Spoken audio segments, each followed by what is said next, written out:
Assalamualaikum warahmatullahi wabarakatuh. Alhamdulillah.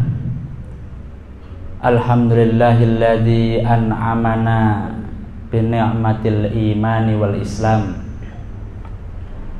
wa fataha lana abwabal ikrami wal ihsan. Nahmaduhu subhanahu wa ta'ala wa nashkuruh. Wassalatu wassalamu ala ashrafil anbiya'i wal mursalin wa ala alihi wa ashabihi ajma'in, amma ba'du. Rabbi shrah li sadri wa yassir li amri wahlul 'uqdatam min lisani yafqahu qawli. Alhamdulillah, pada pagi hari ini kita bisa bertemu kembali pada kajian kita, yaitu Sirah Nabawiyah.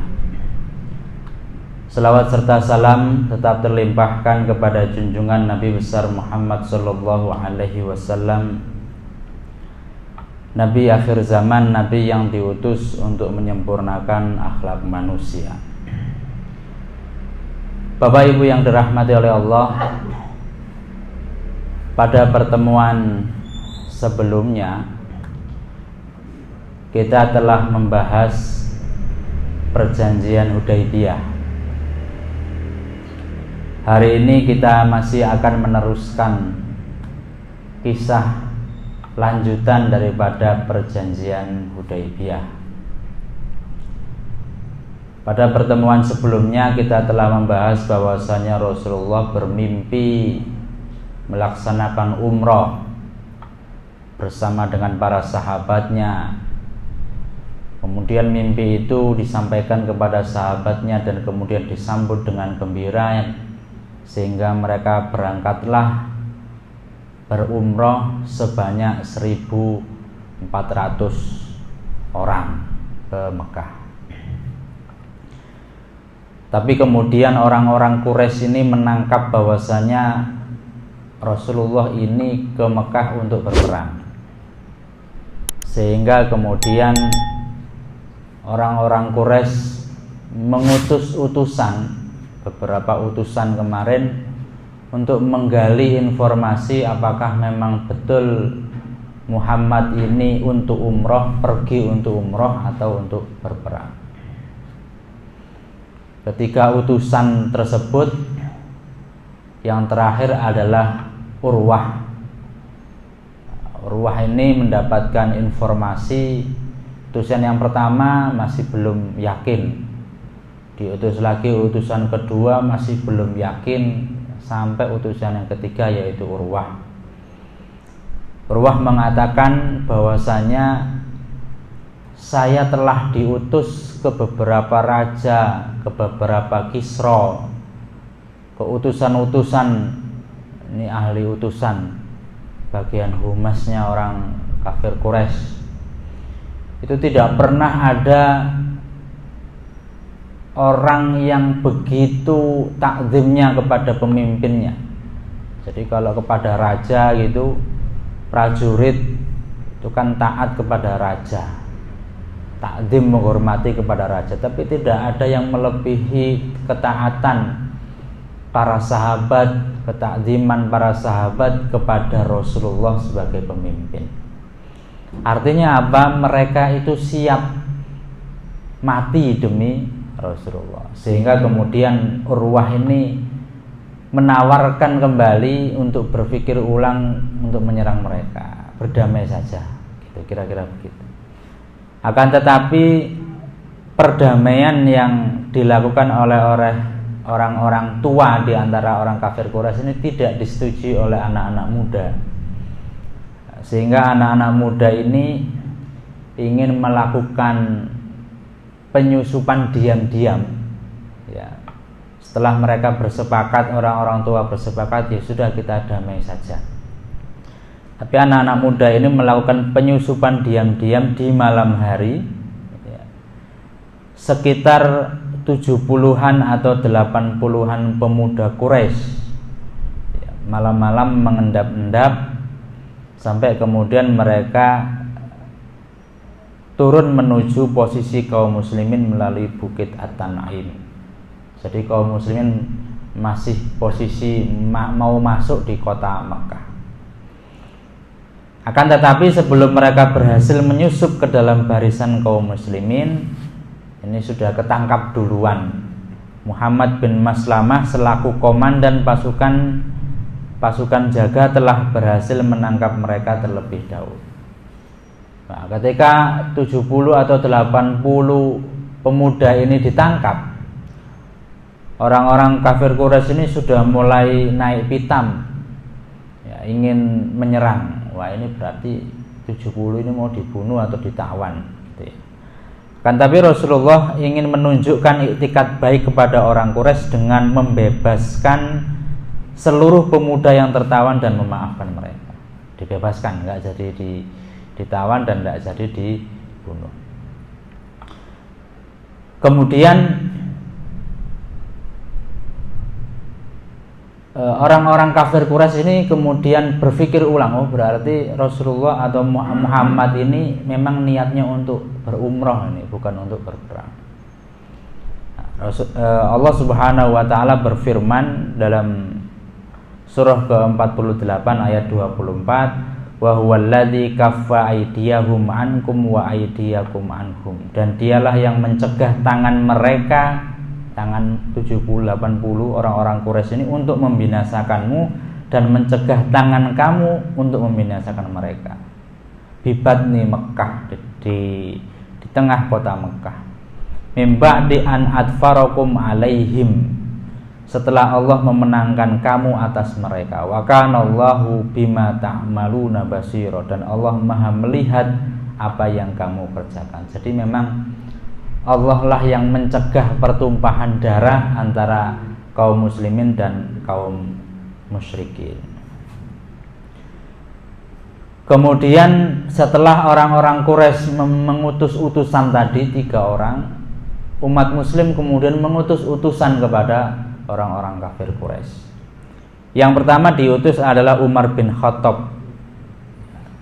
Tapi Umar bin Khattab ini tidak mau, merasa keberatan. Yang pertama karena memang Umar bin Khattab ini suka secara orangnya tegas begitu kan, nanti nggak jadi diutus malah di sana berperang melawan. Yang kedua adalah karena Umar bin Khattab mengatakan, wahai Rasulullah, jangan jadikan aku sebagai duta menemui mereka. Tidak ada seorang pun dari Bani Adi bin Ka'ab yang akan membelaku jika aku disakiti. Tapi angkatlah Utsman bin Affan sebagai utusan menemui orang-orang Quraisy karena keluarganya ada di sana. Ya, Utsman sajalah, jangan saya, karena keluarganya Utsman ada di sana. Nanti kalau ada apa-apa ada yang membela. Dia juga akan menyampaikan pesan sesuai yang engkau kehendaki. Akhirnya Umar tidak jadi diutuslah kemudian Utsman bin Affan. Rasulullah mengutus Utsman bin Affan untuk berbicara dengan orang-orang Quraisy. Dan kemudian Rasulullah berpesan kepada Utsman, beritahu mereka bahwa kita datang ke Mekah ini bukan untuk berperang, tetapi untuk menunaikan ibadah umroh. Nah, pakaian kita sudah pakaian ihram. Kemarin kita jelaskan bahwa sudah mengambil mikot di Bir Ali. Kemudian ya hanya sekedar membawa pedang untuk jaga-jaga. Tidak ada baju besi dan tidak ada peralatan perang yang lain. Ya. Dan ajaklah mereka agar berkenan memeluk agama Islam semampumu, tetap disuruh berdakwah. Kemudian beliau juga berpesan kepada Utsman bin Affan agar menemui kaum mukmin dan mukminat yang tinggal di Mekah. Jadi ada beberapa orang-orang muslim yang sudah orang musyrik yang masuk Islam tetapi masih tinggal di Mekah, untuk menyampaikan kabar gembira kepada mereka bahwa Allah akan memenangkan agamanya di Mekah. Setelah itu mereka tidak perlu lagi menyembunyikan keimanan mereka. Jadi mereka masih berimannya secara sembunyi-sembunyi. Ya, tapi ini sebagian kecil daripada umat muslim. Utsman pun berangkat menuju Mekah. Nah, ketika melewati sekumpulan orang Quraisy yang berada di Baldah, Utsman ditanya, kamu mau pergi kemana? wahai Utsman, aku diutus oleh Rasulullah untuk tujuan begini dan begitu, ya, menyampaikan pesan tadi. Kalau begitu teruskan perjalanan kamu. Ini orang-orang Quraisy. Kemudian Abbas bin Sa'id bin Al-As langsung bangkit memuji Utsman, kemudian mengantarkannya hingga tiba di Mekah. Nah, setelah bertemu dengan pemuka Quraisy, barulah Utsman menyampaikan pesan Rasulullah tadi. Jadi kita untuk berumrah, kita tidak untuk berperang, kemudian mengajak untuk masuk Islam dan seterusnya.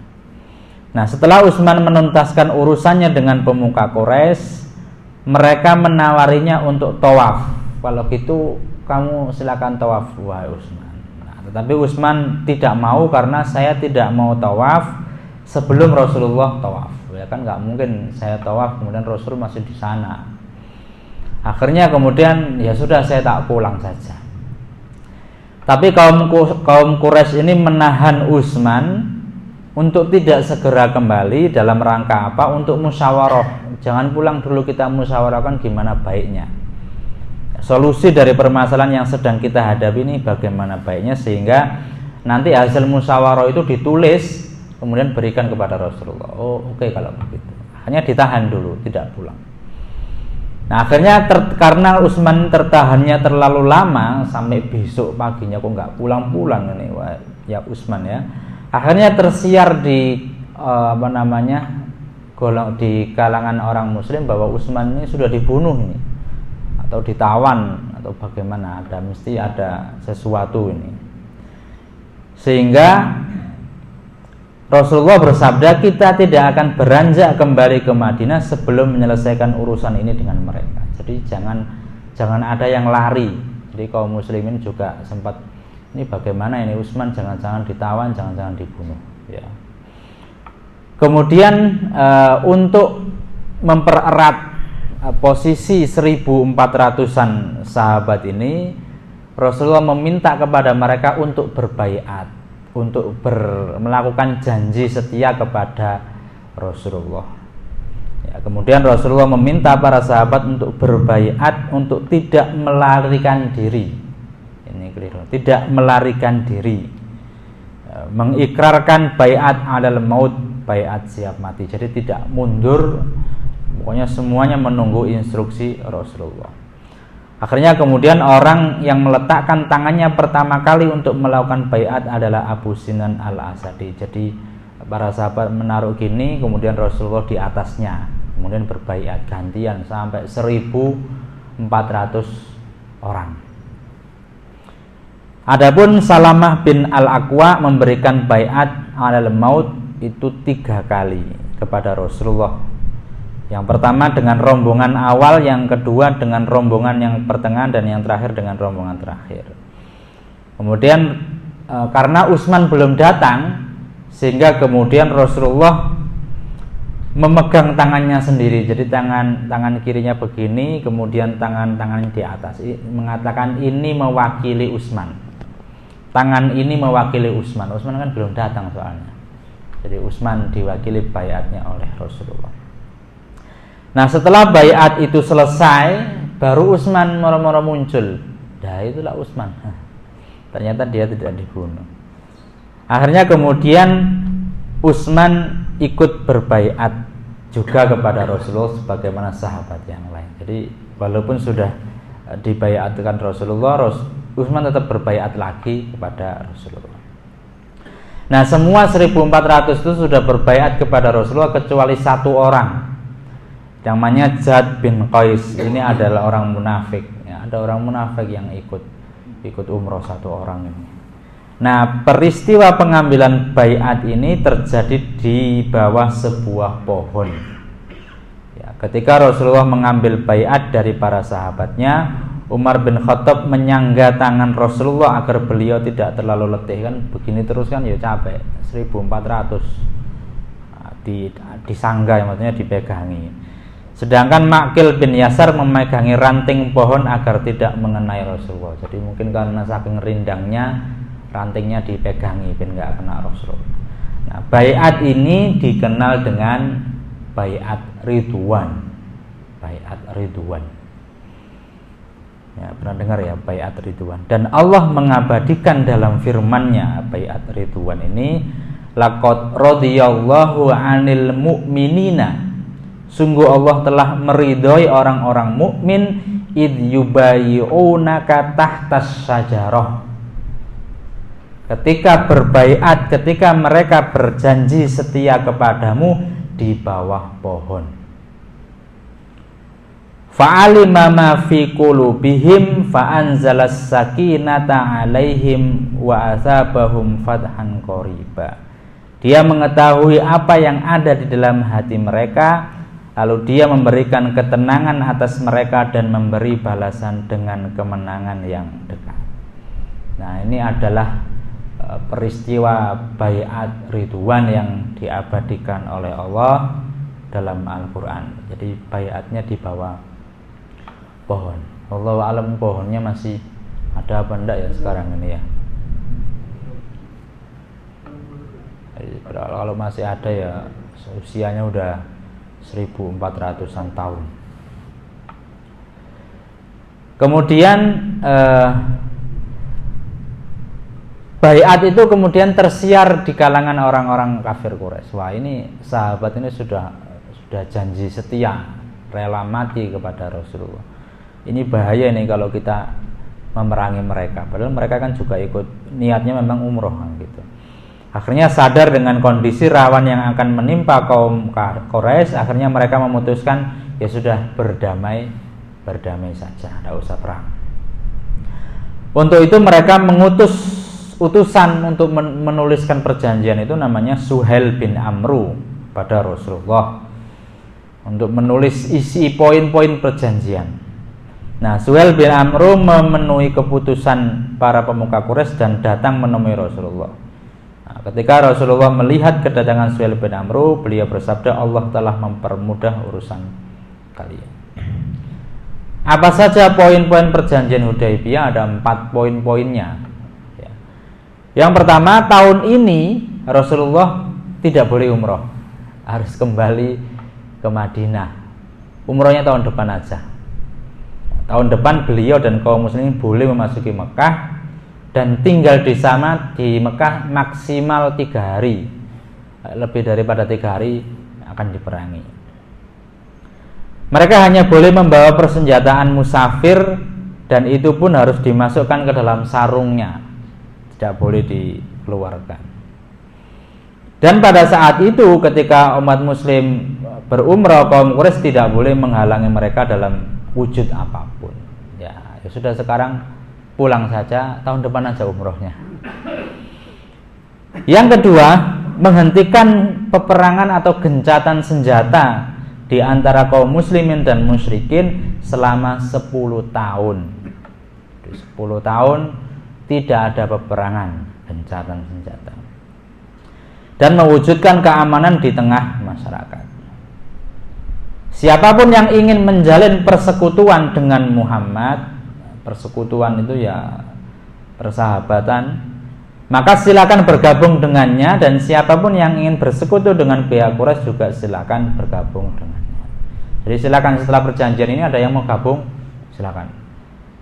Kabilah manapun yang telah bersekutu dengan salah satu kelompok ini, maka ia menjadi bagian dari pihak tersebut. Pelanggaran yang dilakukan oleh kabilah tersebut dianggap sebagai pelanggaran yang dilakukan oleh kelompoknya. Yang terakhir adalah siapa yang lari dari pihak Quraisy, maksudnya dia berhijrah dan bergabung dengan kelompok Muhammad tanpa izin walinya, tidak diizini walinya, tidak diizini sukunya, maka harus dikembalikan. Jadi sudah sampai Madinah, nggak boleh izin, nggak diizinkan, suruh balik, no. Tapi sebaliknya, jika kemudian orang muslimin ada yang murtad kemudian kembali ke Mekah, nggak boleh dikembalikan. Ya. Isinya memang merugikan orang-orang muslim, tapi ya memang itu isinya memang begitu, dan itu disetujui disetujui Rasulullah. Umat muslim maksudnya saya gak setuju.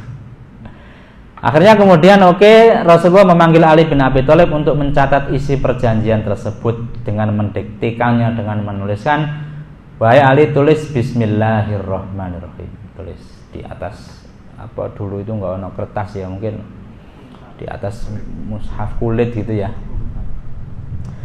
Lah ketika Ali mau nulis, Suhal tadi utusannya orang Quraisy mengatakan, apa itu Ar-Rahman? Bismillahirrahman. Apa itu Ar-Rahman? Itu dijelaskan dalam Al-Quran, itu ada, saya lupa surahnya. Orang musyrik itu tidak tahu kata Ar-Rahman, tidak dikenal di kamus mereka itu kata Ar-Rahman. Tulis saja Bismikallahumma. Duduk Bismikallahumma, ya Bismikallahumma. Ya sudah, Rasulullah nuruti. Oh ya Ali, tulis apa yang diminta. Kemudian nuliskan, mendiktekan lagi poin-poin selanjutnya. Ketika sampai pada inilah perjanjian yang disepakati oleh Muhammad Rasulullah. Suhail bin Amr protes lagi, wahai Muhammad, seandainya kami mengakui bahwa engkau itu utusan Allah, ya kita tidak usah menghalangimu. Kita menghalangimu itu kan gara-gara kita nggak percaya atau nggak mengakui engkau adalah utusan Allah. Maka cukup tulis Muhammad bin Abdullah, bukan Rasulullah. Nah, Ali ini soto gergetan iki kakean request. Sudah isinya itu merugikan umat muslim, ini tulisannya itu yang jalan aneh-aneh. Rasulullah menjawab, sungguh aku adalah Rasulullah meskipun kalian mendustakan. Ya sudah Ali, tulis Muhammad bin Abdullah. Nah, tapi Ali ini enggak iso, Ali ini merasa berat hati menghapus Rasulullah ini, kadang ditulis. Hapusnya pakai apa ya? Masa pakai menghapus? Apa jenenge? Enggak pensil lah iso dihapus. Misalnya nggawe tinta kan. Hapusnya piye ya. Akhirnya Rasulullah turun sendiri menghapus lafaz itu, menghapus Rasul. Beliau yang menghapus. Ali dikon ngapus tak gelem. Setelah itu akhirnya selesailah penulisan poin-poin perjanjian damai Hudaibiyah. Setelah perjanjian itu dikukuhkan, ada dua bani tadi di situ yang menyaksikan. Bani Khuza'ah langsung menyatakan ikut kesertaannya di pihak Rasulullah. Mereka adalah sekutu Bani Hasyim, sementara Bani Bakr lebih memilih untuk bergabung dengan pihak Quraisy. Jadi disepakati poin-poin seperti itu tadi, poin yang sebenarnya sangat merugikan umat muslim. Tapi nanti pertemuan yang akan datang kita akan melihat apa hikmah di balik semua itu. Nah, ketika penulisan itu, ini flashback lagi, ketika proses penulisan itu dilaksanakan, tiba-tiba ada Abu Jandal datang. Abu Jandal ini anaknya Suhail bin Amr sing perwakilan tadi, anaknya. Ternyata anak ini sudah masuk Islam. Dia itu berjalan tertatih-tatih dengan kaki yang terbelenggu. Jadi dia termasuk orang musyrik yang masuk Islam tapi sembunyi-sembunyi, begitu kemudian diketahui oleh orang tuanya dan dibelenggu kakinya, ya disiksa lah. Anaknya sendiri disiksa karena masuk Islam. Nah, ia melarikan diri dari Mekah hingga tiba di tempat kaum muslimin. Akhirnya dia lari keluar Mekah sampai tiba di kelompok tadi. Minta dilindungi lah di kerumunan. Melihat kedatangan anaknya ke tengah kaum muslimin, Suhail langsung berujar, wahai Muhammad, ini adalah orang pertama yang aku tuntut agar engkau mengembalikannya kepada kami. Nah, ini kan orang yang anakku ini, dia mau masuk Islam, mau kembali kepadamu. Isinya poinnya tadi kan begitu. Kalau ada orang yang mau hijrah ke Madinah atau masuk Islam, belum dapat izin walinya, harus dikembalikan. Akhirnya Rasulullah mengatakan, kami tidak akan melanggar isi perjanjian ini sampai kapanpun. Ya sudah, perjanjiannya sudah begitu, ambil saja. Abu Jandal ini bingung, ini aku mau masuk Islam kok dibalik mana? Dia kan nggak ngerti isi perjanjiannya apa. Dia kemudian datang.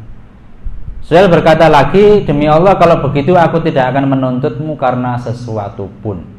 Ya sudah, kalau gitu saya juga nggak akan menuntut apapun kepada kamu. Kalau begitu berilah dia jaminan perlindungan karena aku. Abu Jandal ini ya sudah kembali tapi jangan disakiti ya, gitu. Suhail menjawab, aku tidak memberinya jaminan perlindungan karena dirimu. Rasulullah mendesak, berikan. Ya tidak mau, aku tidak akan melakukannya. Intinya pokoknya tidak mau berikan jaminan, terserah mau saya bunuh atau mau saya siksa. Suhail kemudian memukul Abu Jandal, putra dan darah dagingnya sendiri yang telah masuk Islam.